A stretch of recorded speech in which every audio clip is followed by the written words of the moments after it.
Hello and welcome to this video where we are going to be overhauling the suspension on this N16 Almera. Now we're going to be starting with the front, and as always, if you are replacing brake components or suspension components, always replace them in an axle pair. So in other words, if you're doing the driver's side, like I'm doing here, also make sure that you do the passenger side. So the first thing that I'm actually doing is loosening off the wheel nuts and also that central drive shaft nut. The reason being is because I'm also replacing the lower arm, also known as the control arm, also known as the wishbone, depends what you want to call it. In this case, it's a lower control arm. So obviously getting the car jacked up to make sure that I have all of the suitable access that I need, making sure that the car is also supported using a jack stand, and in a moment we should be good to go. Now, a couple of things that you will need when completing this job. You'll need a ball joint splitter.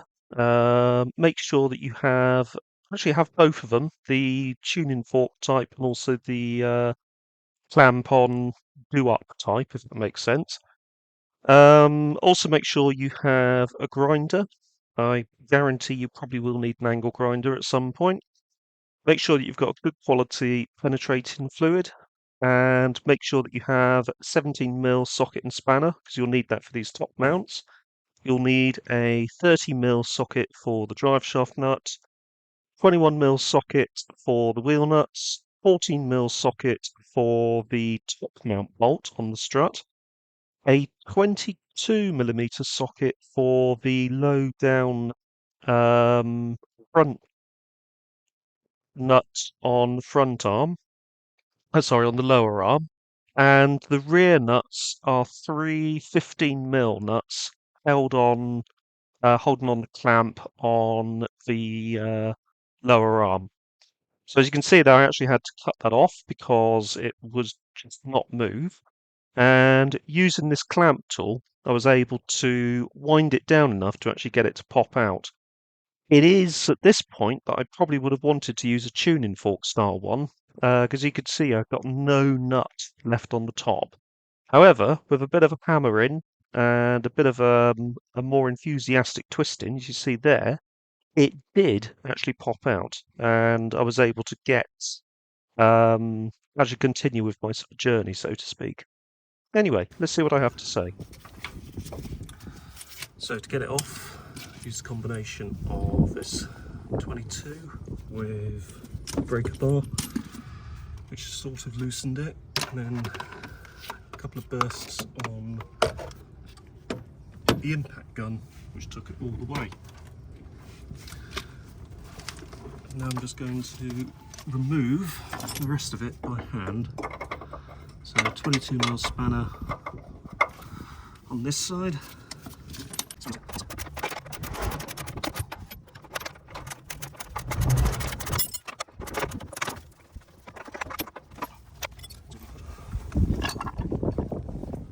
So this one's a 15.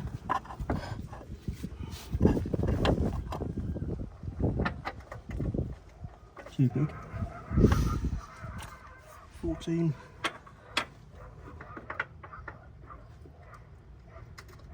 Correct size, so the 14s.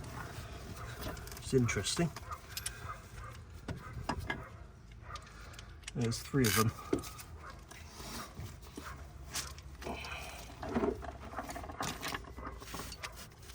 So we'll see how willing they are with the ratchet first off.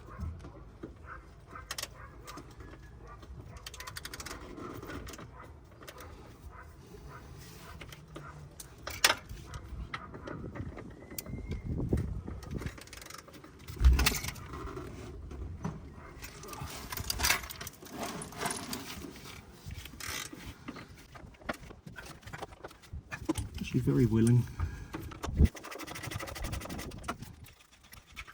So I have given them a good soak with the Innertech stuff and also Plus Gas. Thankfully it's fairly clean under here, so they're not rusted in place.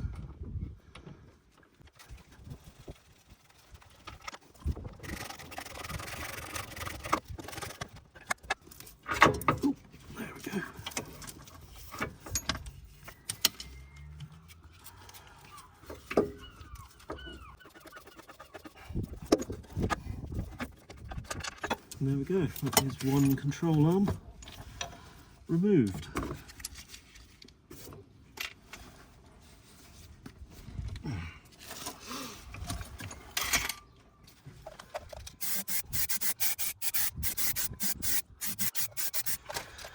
So here's the part that we're using, Delphi Technologies, and there are two, because they are handed.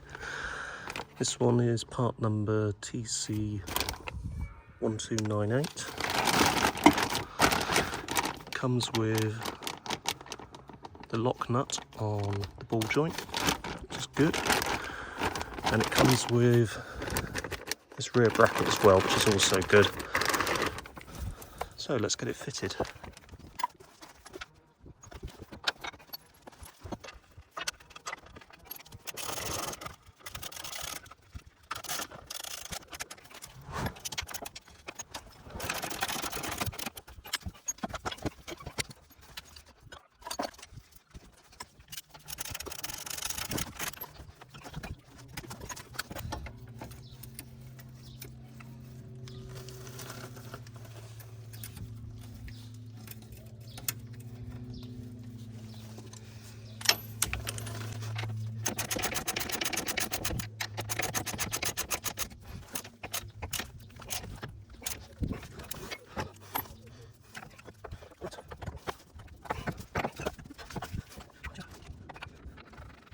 Right, let's overhaul the strut.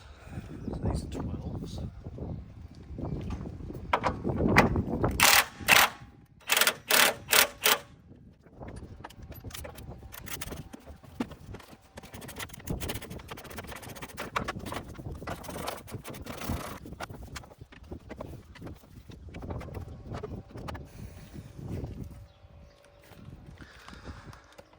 There we go, one strut.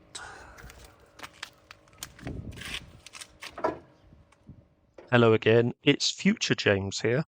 Now, the best thing to do with the strut tool, or the compressor tool that you can see there, is actually to use the biggest cups available. So there's three different sizes with the kit that I've got. You want to go for the biggest ones available, because those mid-size ones don't actually fully clamp the spring. So I was quite lucky that it didn't pop off. Now, with the top nut, which I think, if I remember rightly, was 14mm, may have been 15, can't remember off the top of my head. That actually came out using the vice grips and the socket method, so that actually did seem to work quite well. You can see here I'm trying with the smaller ones, now I'm trying with the larger ones, and now I finally got it. And now I'm able to compress that spring. And for that front strut, you have really got to compress that spring down, because there isn't much travel between the strut and the thread at the top for that top mount. So unfortunately, you do have to reuse certain components. So you do have to reuse the cup that it sits on, unless you get a new one, and the pump stop again, unless you get a new pump stop. So final bit here is obviously getting those top nuts on, the 10mm, and then getting everything torqued up. And we'll go back to past me to talk about it. Okay, torques on strut to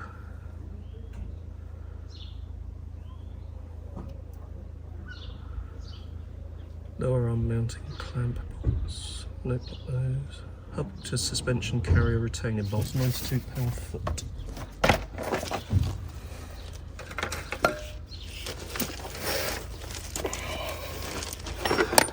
Okay, so these £92 foot.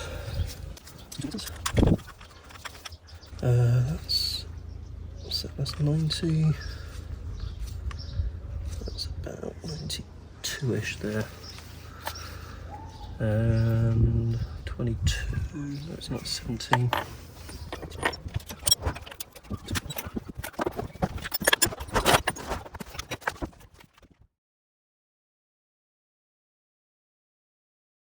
So today we are going to be replacing the rear shocks and springs, and we actually have to start in the car itself. So I've taken out the boot carpet, I've got a 10mm,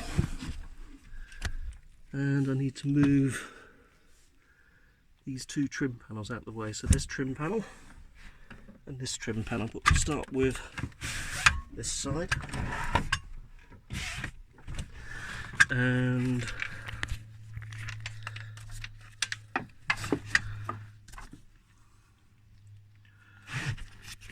we'll start up here with this one and move to this one. And that's actually a separate piece which has the speaker in it. There's another one there that we need to do. So 3 of those just to loosen that off. Then we can loosen this off. Loosen this one off to get the net out the way. And then we just need to prise out these. Right, so let's get started. So in a tradition with this car, at least one bolt is sheared off. That bolt being this one. So I'm going to need to draw that out at some point. There was also another bolt here, and that's allowed me to remove the speaker housing. So what I need to do now is prise out these plastic bits of trim. So these plastic locating things, which will probably break because they always do. And I'm going to need 2 hands for those.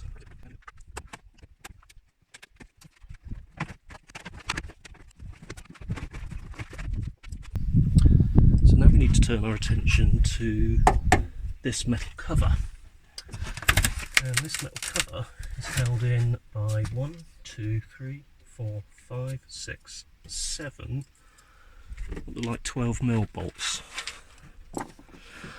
So let's get a 12mm socket and let's get those out.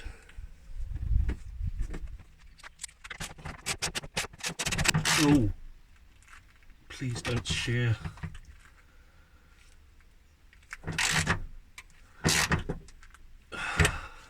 It's making shearing like noises. Yeah, so looking at it, these actually go to the outside of the car. You can see the ground through there. So they will be open to the elements to a certain degree.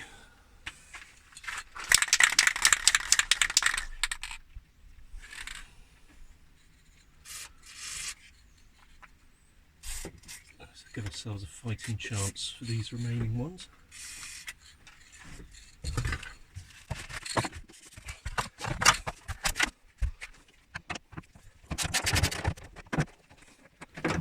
I think this one might be above the fuel tank.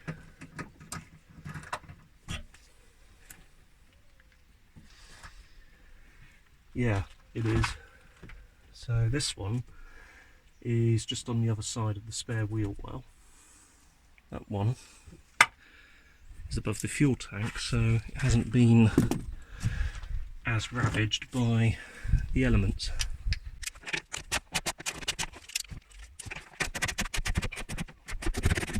So there's a couple of reasons why these are probably here. One is to cover the bolts for the or the nuts for the shock top mount. The other is to provide shape to the boot area, and probably the other one is extra strength for side impact purposes. Even though it's bolted, not welded into place, if you do have side impact, this would add a certain amount of strength. It will also add a certain amount of rigidity, which will ultimately improve handling. Was that one outside as well? Yeah, I think that one was another outside. This one goes into a cavity. Judging by the fact that comes out by hand, and it's completely untarnished. Ooh, as you can see there, completely untarnished. Now we've got this one. Again, that's probably a cavity.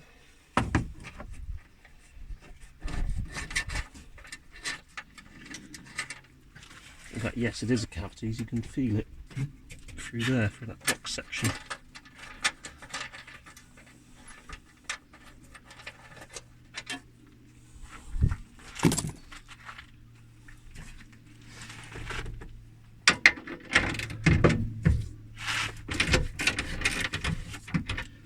So in total, I think 1, 2, 3, 4, 5, 6, 7. Yeah, 7.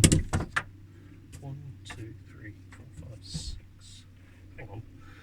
1, 2, 3, 4, 5, 6. Yeah, 7.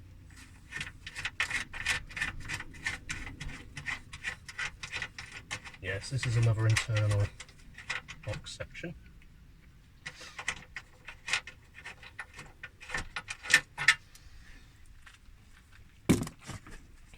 And I bet that one down here should be easy enough as well.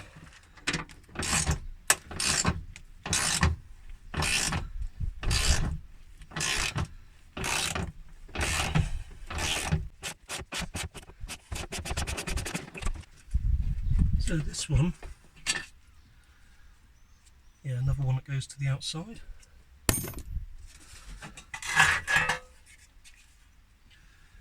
And there we go, that releases this. So we're going to see the top mount.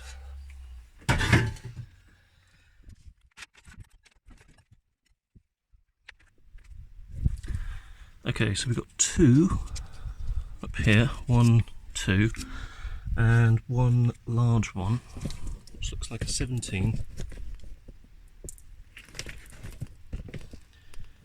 Down there.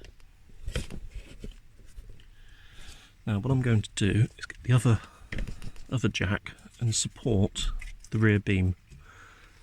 So that will drop when we release this. And if we support it, it should be easier to get this out. There's a nice big flange here, so we'll use that. Our supporting point, so that's actually the hub carrier.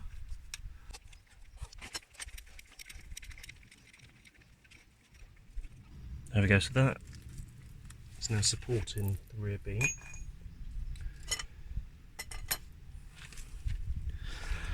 And let's get some penetrating oil on that.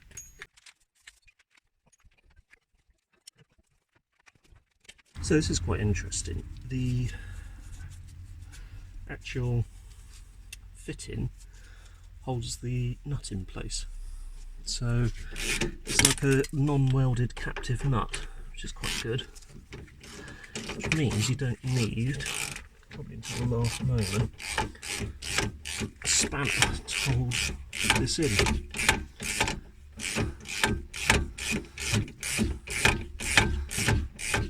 So I think these 2 top ones are 14s.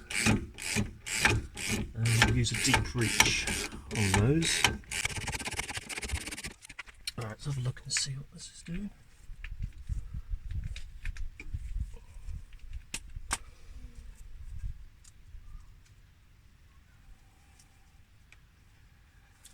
I think that will actually pull out now. But it's best to twist it out. And there we go. And then that nut pretty much just stays in there, to be honest with you. I think it will pop out if you try, but we'll just leave it where it is. So, that needs a couple of 14s. We can actually see that the mount itself is cracking quite badly, exposing the metal frame. So we do have new top mounts as well. Not sure, that would probably contribute to noise. So if it's going metal to metal, probably get a nasty clunking sound. So see these 2 captive nuts here, that's where our internal panel fitted onto.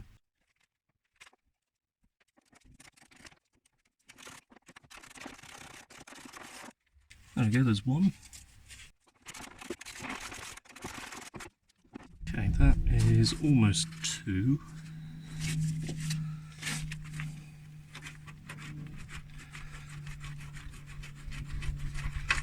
That's now 2.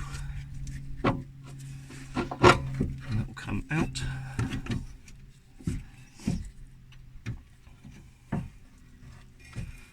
And up. Kind of.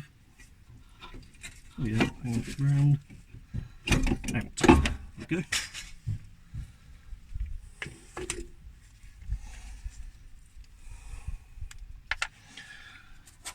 So that's now out of the way.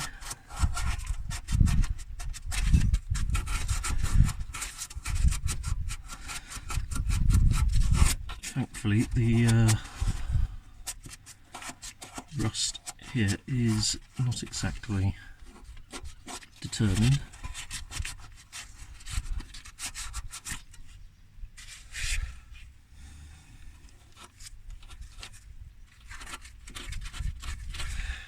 Right, so let's go and separate the shock from the spring, and then we can build up our new shock and spring. Me again. So I am having to reuse a couple of things on the rear strut, that top cup, and also the bump stop slash dust cover there. Now, it is advisable to try and get a new bump stop and dust cover, but mine, to be honest, was mostly unperished, so I left it as it was. Now, unfortunately, the vice grips and socket arrangement wouldn't work on this one. So what I had to do was use a 14mm crowfoot spanner, the vice grips on the flat cutout on top of the strut itself, as you can see there. And with a combination of that, I was able to loosen off the top mount, and then I was able to get everything disassembled. So you can see there, put it onto there, clamp it down, loosen, and then just slowly work off using the crow's foot spanner. And that, to be honest with you, was all I needed to get this apart. On reassembly, you might want to leave it a little bit loose, because if you leave it loose, you're able to move it when it's actually going on the car. Because it is quite, I'll be honest with you, quite tricky to get it on the car unless you can actually move it. And that's also one of the reasons why you want to remove the panel in the boot. Anyway, to me. So this is a combined bump stop with sheathy thing. So the reason we have to take this apart is because we want this. So the cup. Right, so we'll do a comparison of the parts, and they look the same. So this one sits like that. As you can see, that's clean. So this one will also sit like that, and then the strut comes through there. Right, so here's our replacement spring, and what we'll do is we'll compress that down. Then we can start building the strut.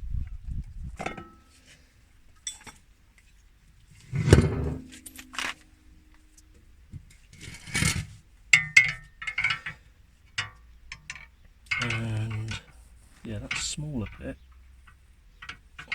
rotate it so it's in the right notch. That's, oh yeah, that sits a lot better. So small part of the spring where it sort of tapers in goes on the bottom of the strut, and large at the top. So we'll start again with bump stop.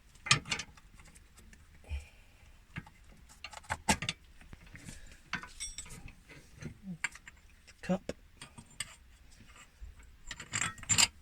So, and then our top mount.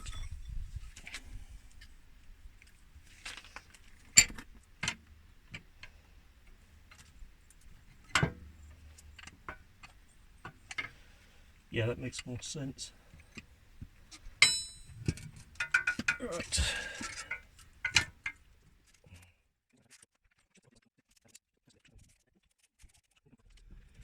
Right, so let's put our strut back on the car.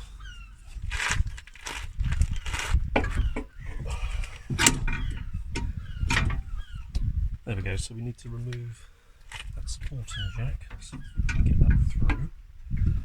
Then this will meet up here. So here and here.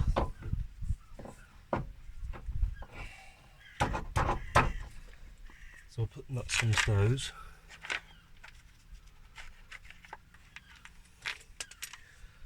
So we're not going to put the nuts. So we're not going to put the nuts fully in place. What we are going to do is locate them to keep this in place, but ultimately leave it with a bit of free play so it can move.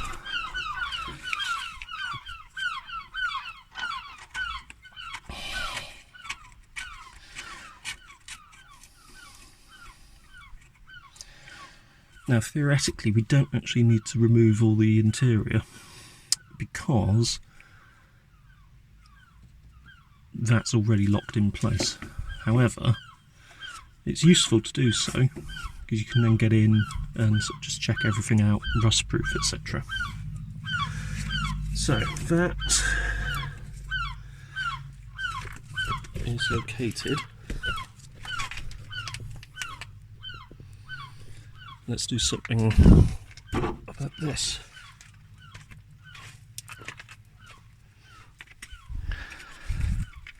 So I'm going to put my jack on the bottom of the shock.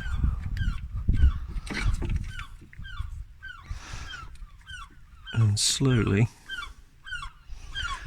see if I can bring the shock up. So we're doing it primarily on the shock itself. That will bring obviously the shock up there. That's now, I think that's moved it out slightly. So I need to get the bolt and I'm going to have to work it in. So at the minute I don't think that is anywhere near where we need to be. And that, if anything, is just pushing it out of the way.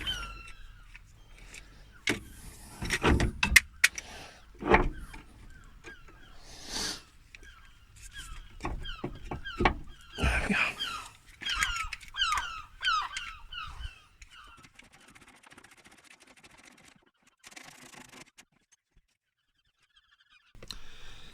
So it's actually quite difficult to get this one back in place. What you have to do is secure it at the top and then wrestle with this to get this bolt through. And then once you've got it through,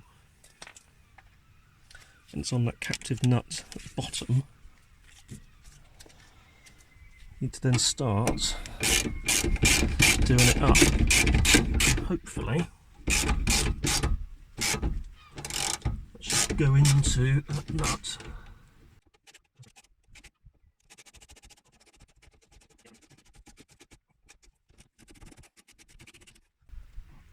Okay, that's fully in place.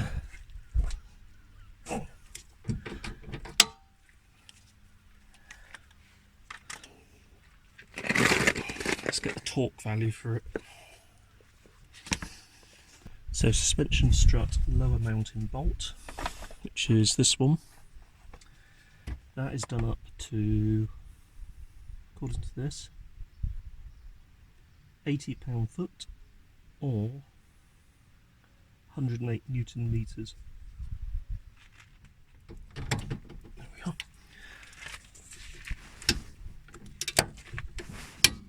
There we go.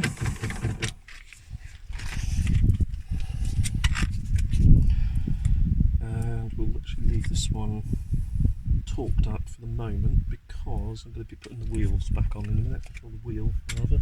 So it's upper strut mounting to body nuts. 15 pound-foot or 20 Newton meters. So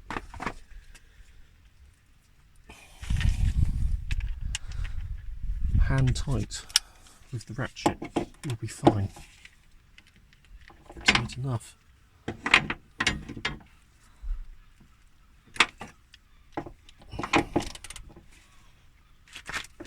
There we go.